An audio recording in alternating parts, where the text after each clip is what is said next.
Hello Pilipinas! Magandang gabi sa inyong lahat. At nakituloy tayo sa pinaka-latest update na yung weekend po ng linggo hanggang Martes, Hulyo 14 hanggang 16, 2024. Ito po ang ating Tagalog version. Naglilingkod sa inyo ng Typhoon 2000 at ng Naga College Foundation, isa sa pinakamagandang educational institution po dito sa Bicol Region at Naga City. At bago tayo magsimula, gusto kong pasalamatan ang ating partners, ang Aboitiz Power, Bank of the Philippine Islands Sustainable with You. Yung interested, click lang po ang link dito. Or kapag kayo po ay nanonood sa Facebook channel, meron pong link doon sa description patungo sa BPI Sustainable with You. At isa sa mga pinakamagandang hotel sa Rion Bicol at ng Naga City, ang Avenue Plaza Hotel. Ang lokal na gobyerno ng Naga City headed by ang Honorable Mayor Nelson Legacion at ang ating Honorable Congressman ng ikatlong distrito ng Camarines Sur, Congressman Gabby Bordado. At ngayon, umpisa na natin ang ating update. Meron po tayong binabantayan na sama ng panahon. Dalawa po sila. Isa po nasa may West Philippine Sea at naging aktibo po ito, si 99W. At kasalukuyan ay isa po siyang typical na monsoon depression dahil po medyo malayo po ang malakas na hangin niya. More than 200 kilometers to the north and south of that. Usually, pag nag-constrict na po yan, lumapit po sa sentro nitong LPA, ang malakas na hangin, ay gagawin na po siyang tropical depression. But since medyo napakalayo ang distansya nila sa gitna nitong LPA, ay typical na monsoon depression po ito. At medyo nilalakasan po dito ang hanging habagat dito po sa Spratly Islands, kasama po ang Calayan Island Group.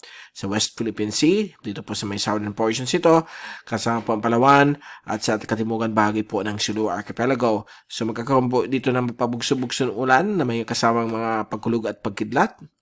At ang hangin po ay umabot po ng 50 km bawat oras ang bugso mula sa Timog Kanluran.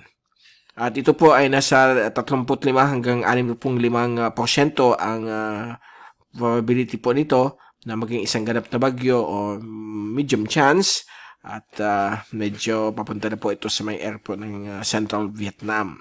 At ito po ay naka-embed po dito sa aktibong monsoon trough mula sa Vietnam across sa kaligtaan po ng Pilipinas hanggang dito po sa isang low pressure area na si 90W. Ito yung pangalawang LPA na quasi-stationary kagabi. At yung monsoon trough ay tuloy-tuloy po hanggang dito sa may equator po, sa may central Micronesia. So ito si 90W, itong si 90W ay mukhang humina sa mga oras na ito, na yung linggo. At kasalukuyan ay natanggal na po ito sa listahan po ng current updates ng Joint Typhoon Warning Center at ng NOAA ng US. At may posibilidad na baka mag-re-emerge po ito na maging isa ulit na malakas na LPA at baka baguhin ang ID number maging 91W kapag mag-re-intensify po ito o baka ma-maintain yung kanyang 90W. Okay? So, mahina na po ito. Shallow o weak 1 dito po sa may east of Surigao. But still, maraming kaulapan kasama po nitong mahinang LPA. At yung mga computer models, yung reliable computer models ay nagpapakita na halos isa sa kanila ay mukhang magiging bagyo at ang tahak niya ay papunta dito at yung isa naman po ay manatiling LPA hanggang malusaw po pagtawid po ng Kabisayaan. So yan po ang pinapakita ng American at European model.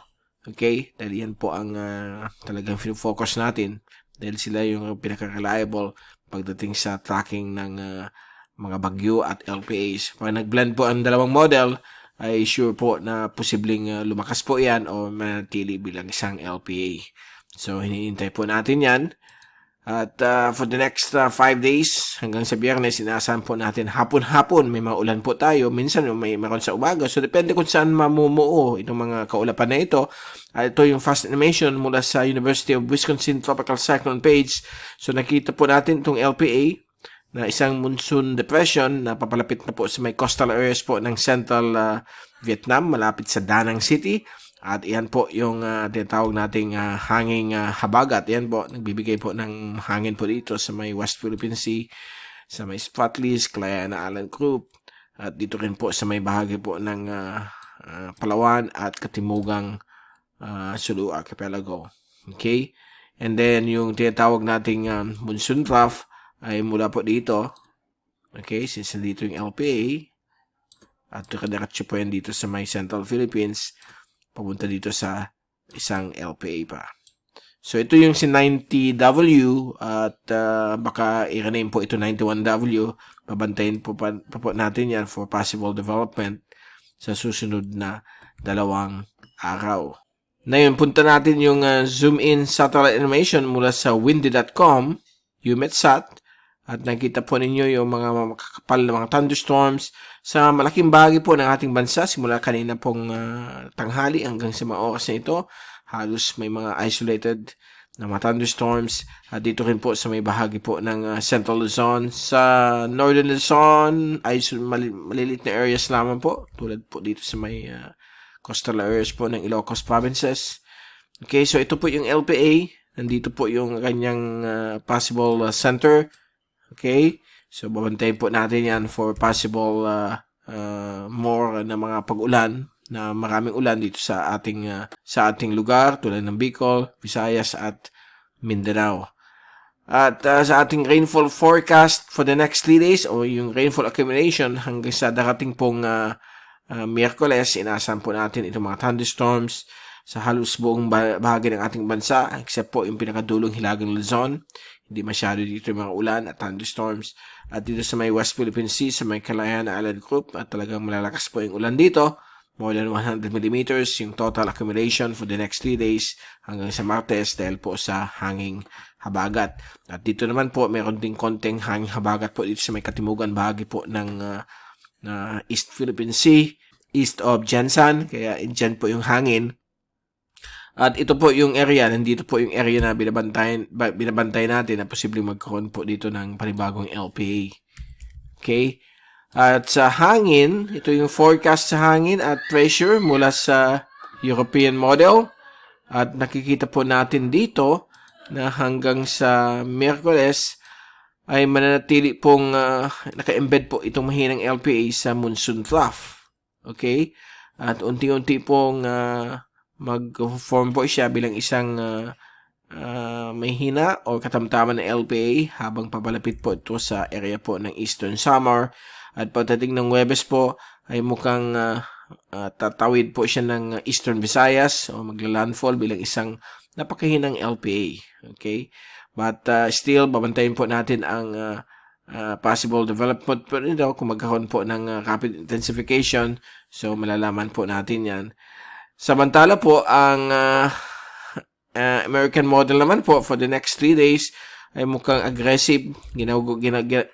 Ginagawa po siya bilang isang tropical depression pagdating ng Martes at pagdating ng Miyerkules, ito po ay tatahak po sa may Eastern Visayas bilang isang tropical depression or pwedeng humina bilang isang LPA pa rin. And then sa Huwebes, ay mukhang low pressure pa rin po siya dito sa may Albay Gulf. And then, meron naman panibagong LPA na mag-form po dito sa may labas po ng Philippine Air Responsibility. At nakita natin yung paghikayat ng habagat dito. So, kung tutuusin, kung titingnan natin yung mga computer models na yun, base po sa dalawang reliable, unahin natin yung European model. So, yung European model, dito po siya mag-form at hanggang dito lang po siya. Okay? At malulusaw bilang isang mahinang LPA. Samantala, ang American model, gayon din po. At tatahak po siya dito. At dito siya dadaan sa Bicol bilang isang mahinang LPA o katamtaman na LPA. So, medyo nagbe-blend na yon base sa latest output na yon na yung alas 7 ng gabi. So, malalaman po natin yan in the next couple of days kung ano ang track po nito. But magbibigay po ito ng mga ulan, lalo po sa Kabikulan, Southern Luzon, kasama po Metro Manila, Visayas, at Mindanao sa susunod na 3 araw.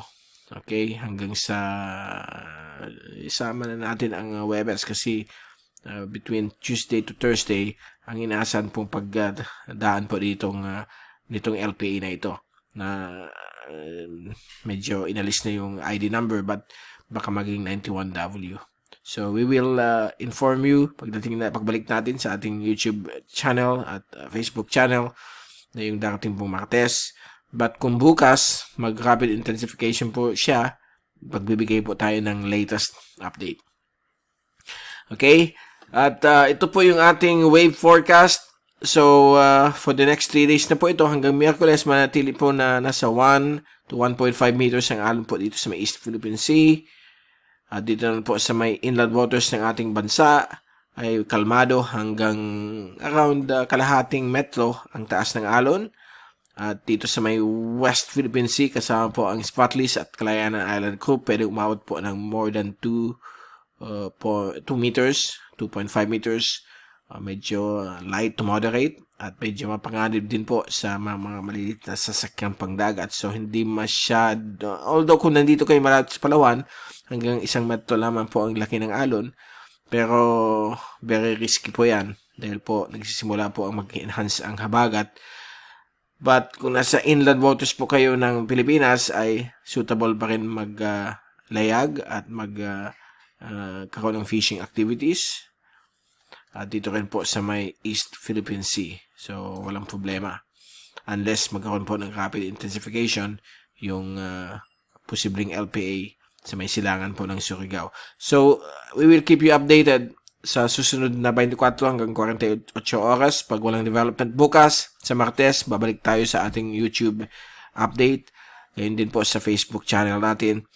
So, ito muna si Mike Padua magpapaalam at kita-kita ulit tayo sa susunod na mga ilang araw. At mag-ingat po. Huwag niyong kalimutan magdala ng payong at kapote dahil araw-araw may mga ulan po tayo lalo sa hapon gabi dahil dito sa mga thunderstorms dahil sa monsoon trough at itong mga LPA na ito. Okay? Huwag niyong kalimutan mag-subscribe sa ating channel. Click lang po yung subscription button dito sa baba nitong video o kaya magbisita sa ating Facebook channel at i-follow ang Mike Mr. Typhoon Padua para sa latest information sa panahon. Again, maraming salamat. Mag-ingat po tayong lahat at God bless po sa inyo.